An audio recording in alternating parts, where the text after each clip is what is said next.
দেখো কারেন্ট চলে গেছে। এদিকে আমি চিকেন বানাচ্ছি, লোকাল চিকেন। কারেন্ট চলে গেল। মিক্সিতে আমি ভালো করে মশলাটা করতে পারলাম না, কারেন্টে চলে গেল।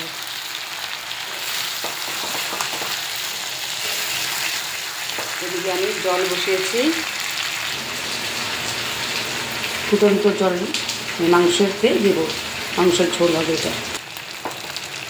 সব কিছু দিয়েছি, যেমন গোলমরিচ, কাঁচামরিচ, কাশ্মীরি লঙ্কা গুঁড়ো, জিরে গুঁড়ো, ধনে গুঁড়ো, হলুদ নুন তো কমন, একটু চিনি, একটু লেবু রস, আর দই নেই যেহেতু, টমাটোও নেই, তাই লেবু রস দিলাম।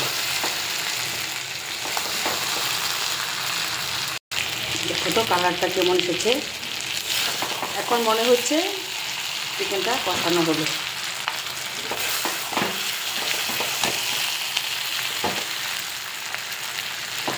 একটু গোটা রসুনও দিয়ে দিয়েছি।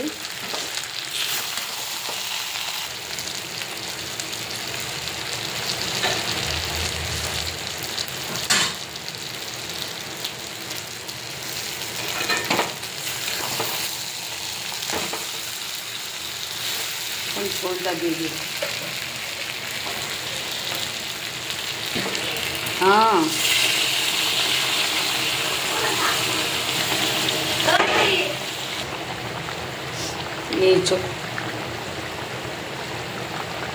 এই বোধহয় এখন যেটা জল দিলাম পরিমাণটা ঠিকই আছে, আর একটু জল দেওয়া যায়, যেহেতু দেশি মুরগির মাংস তো একটু জল দেওয়া যায়। একটু ফুটবে,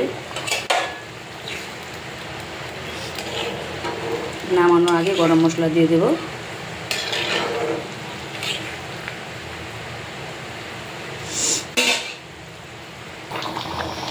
ঢেকে দিলাম, আবার গরম মশলা দেওয়ার সময় আবার ঢেকে দেব। ঢেকে দেওয়াটা আমার একটা অভ্যাস।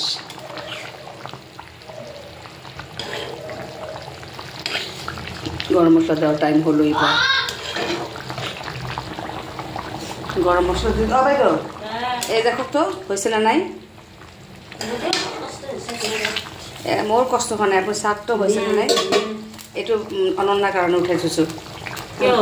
আমি বাবুর কারণে এনেকে থাও যে বহুত বাচ্চা নাই, বাচ্চাগুলো ভালো পায় এনেকে কষানো মাংস রাখলে, বাচ্চারা ভালো পায়।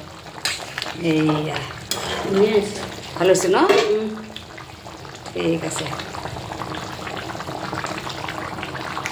এই মাংসের ঝোল হয়ে গেল, এখন গ্যাসটা অফ করে দেব, নামিয়ে নেব।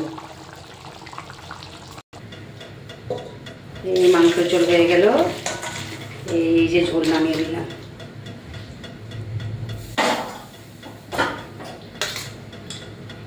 একটু পরে সবাই পরিবেশন করে দেব, সবাই খাবে।